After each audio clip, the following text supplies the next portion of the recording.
kusoo dhawaada barnaamijkeena dhacdooyinka waaweyn ee caalamka. Wararka degdega ah ee waaweyn ee saacadan ka taagan caalamka waxaa ka mid ah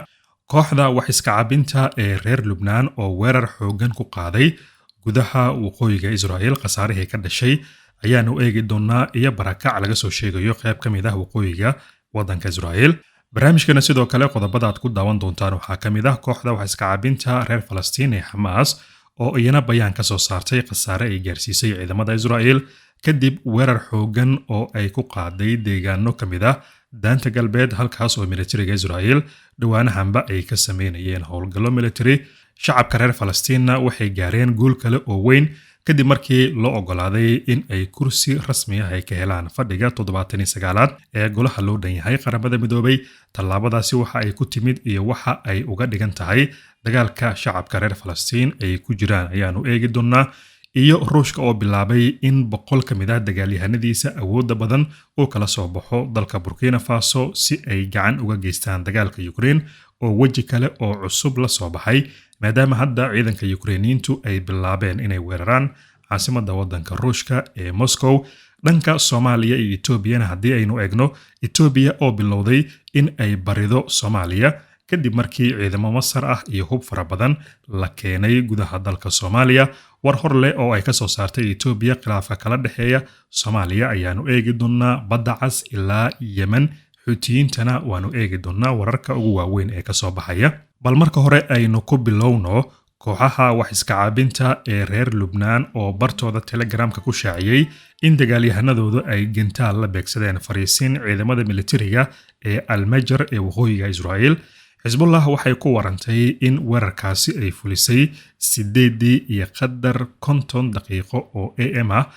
waxayna sheegtay inay garaacday goobtaasi militarigu ay ku sugnaayeen. waa weerarkii ugu horreeyay oo maanta ay ku dhawaaqdo, waxaana ay sheegtay inay sii kordhinayso weerarada ay la beegsanayso saldhigyada ciidamada militariga ee waqooyiga Israa'iil ku yaala maadaama waqooyiga uu xuduud la wadaago waddanka Lubnaan. qaar ka mid ah dadka shacabka ah ee degan xaafad ka tirsan waqooyigan ayaa bilaabay saaka inay halkaasi isaga barakacaan. Xisbullah ayaa in ka badan 340 gantaal waxay ku tuurtay toddobaadkii hore gudaha Israa'iil kadib weerarkii ugu ballaarnaa oo ay sheegtay in uu ahaa mid ay uga aargudayso taliye sare oo Xisbullah ka tirsan oo Israa'iil ay duqeyn ku dishay 31 bishii hore ee July aynu ka soo gudubnay.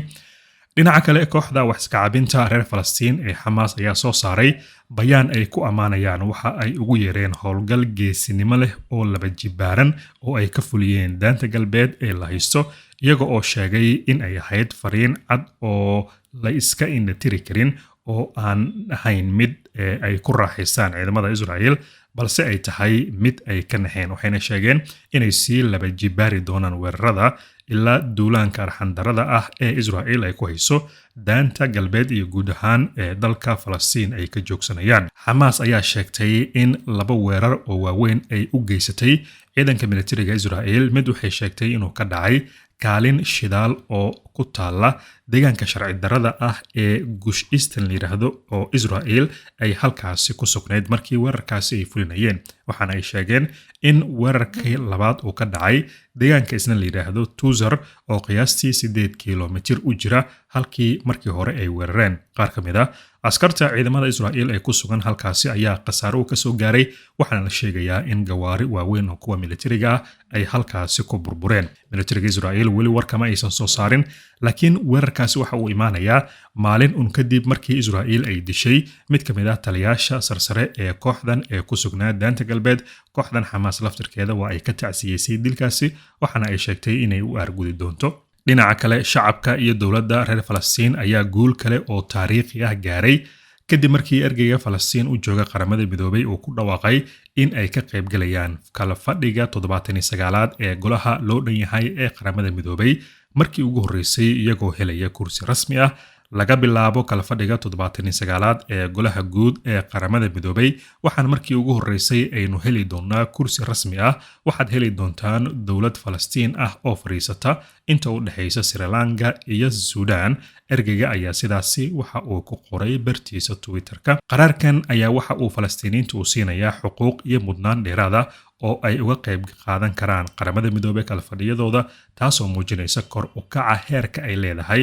ururada caalamiga ah oo aad u taageeray hadda dalkan Falastiin in qaramada midoobay uu ku soo noqdo isla markaana ee hadda dalalka waaweyn ay ka soo horjeedaan howlgallada ciidamada Israa'iil ay ka wadaan gudaha ee dalka Falastiin gaar ahaan magaalada Daanta Galbeed. tusaale ahaan tan iyo shalay dowladaha waaweyn ee reer Yurub sida Faransiiska, Ingiriiska, Jarmalka iyo xitaa dowladaha qaramada midoobay ee tunka weyn ayaa waxa ay ka soo horjeesteen howlgalka ciidamada militariga ay ku burburinayaan magaalada Daanta Galbeed la yiraahdo halkaas oo ka yara degneed marka loo fiiriyo magaalada ee Gaza oo dagaalo xoogan ay ka dhacayeen laakiin Israa'iil ayaa ka dhiga adeegaysa inay u hoggaansanto qawaaniinta caalamiga inay joojiso duqeymaha ay dadka rayidka ah ay ku garaacayaan. dhinaca kale dagaalada Ruushka iyo Ukraine haddii aynu yara eegno dowladda Ruushka ayaa bilowday in 100 ka mid ah dagaalyahanadeeda calooshood u shaqaystayaasha ay kala soo baxdo dalka Burkina Faso ee qaaradan Afrika si ay gacan uga geystaan dagaalka Ukraine maadaama dagaalka Ukraine uu hadda yeeshay waji kale oo cusub. markii hore waxaa weerar ahaa dowladda Ruushka laakiin hadda Ruushka difaac iyo weerar ayaa uu ku jira maadaama ciidamada wadanka Ukraine ay heleen hub tayadiisu uu aad u sarreeyo oo ka yimid gaashaanbuurta NATO waxay awood u yeesheen inay markan ay weeraraan caasimadda wadanka Ruushka ee Moscow. dagaalyahanadan hadda ka baxaya wadanka Burkina Faso ayaa ka kooban 300 oo dagaalyahano oo ka tirsan kooxda la yiraahdo Bir Battalion oo ah shirkad military oo gaar loo leeyahay oo laga leeyahay wadanka Ruushka taasoo Burkina Faso soo gaartay bishii May ee la soo dhaafay si ay u caawiyaan maamulka militariga ee dalkaas Burkina Faso. kooxdan ayaa ku sheegtay barta ay ku leedahay Telegramka in ciidamadoodu ay dib ugu laaban doonaan dalkooda ee Ruushka si ay u caawiyaan ciidamada Ruushka in ay iska caabiyaan weeraradii ugu dambeeyay ee Ukraine ay ku qaadeen gobolka Kurski ee galbeedka wadanka Ruushka. waxaa jira cabsi laga qabo in ka bixitaanka uu dhiirigeliyo kooxaha islaamiinta ee xagjirka ah ee Burkina Faso oo dhawaan dilay 300 oo qof isla markaana awoodoodu ay kor u soo kacayso. tan iyo sanadkii 2015 Burkina Faso waxaa ku soo noqnoqday weeraro ay geysanayaan kooxaha xagjirka waxaana weeraradaasi ay barakiciyeen in ka badan 2 milyan oo qof. tallaabadaasi oo dalalka gaashaanbuurta NATO ay horey uga hadleen laakiin hadda maadaama Ruushka uu soo galay galbeedka qaaradan Afrika dalalka reer galbeedka ayaa halkaas isaga baxay waxa ayna hadda ku tijaabinayaan dalkan ee Ruushka sida uu u sugi karo ammaanka ee dalalkan galbeedka qaaradda Afrika. ugu dambeyntii khilaafka Itoobiya iyo Soomaaliya haddii aynu eegno dowladda Itoobiya ayaa hadda bilowday inay barido dowladda Soomaaliya oo ay ka barido in ciidamada wadanka Masar aysan sii joogin gudaha wadanka Soomaaliya ama aan la keenin iyada oo xiisada u dhaxaysa labada wadan ee dariska ah ee Soomaaliya iyo Itoobiya ay sii xumaanaysay tan iyo bilowgii sanadkan markii Addis Ababa ay heshiis is-afgarad ah ay la saxiixatay Somaliland taas oo Soomaaliyana ay aad uga carootay. labadan wadan ayaa wareegyo wada hadal ah oo aan ergooyinka ishor fariisan waxay ku yeesheen wadanka Turkiga laakiin wax natiijo ah kama aanay soo bixin wada hadaladaasi oo Turkiga uu dhexdhexaadinayay. Itoobiya ayaa 12 saacadood ee la soo dhaafay soo saartay qoraallo iyo hadallo u muuqday in ay baryayso Soomaaliya iyada oo muddo 10 bilood ah laga la'aa inay ka noqoto heshiiskii is-afgaradka ahaa ee Somaliland oo ay dowladda Soomaaliya ay sheegtay in uu wax ka sheegay hoostana ka xariiqay midnimada iyo wadajirka dalka Soomaaliya. Masar ayuu khilaaf muddo dheer wuxuu kala dhaxeeyaa Itoobiya kaas oo la xiriira qaybsiga kheyraadka biyaha webiga Nile-ka buluuga ah iyadoo arintaasi ay jirto ayaa Soomaaliya iyo Itoobiya khilaafkooda uu heerkii ugu sarreeyay gaaray. Soomaaliya si ay isaga dhiciso Itoobiya waxa ay bilowday inay heshiis dhinaca difaaca iyo ciidamada ah ay la gasho wadanka Masar kaasoo ogolaanaya Masar inay gudaha wadanka Soomaaliya ay timaado ka qayb gasho howlgalka cusub ee Midowga Afrika isla markaana ay Soomaaliya ka taageerto dhinaca difaaca iyo diblomaasiyadda. Masar ayaa toddobaadkan waxay magaalada Muqdisho keentay diyaarad sida hub iyo ciidan. hubkan waxaa la geyn doonaa gobolo kamid ah kuwa xuduuda la wadaaga wadanka Itoobiya. Itoobiya arintaas iyadoo ka baqaysa ayaa laftirkeedu waxa ay ciidamo xoogan ay soo dhoobtay magaalada Goday la yiraahdo oo xuduuda Soomaaliya iyana dhacda. arintan ah in Masarna ay tagto xuduuda Soomaaliya gobolada ku yaala Itoobiyana ay soo buuxdhaafiso ee magaalada Goday waxay keenaysaa cabsi xoogan oo ku aadan in labadan wadan oo markii horeba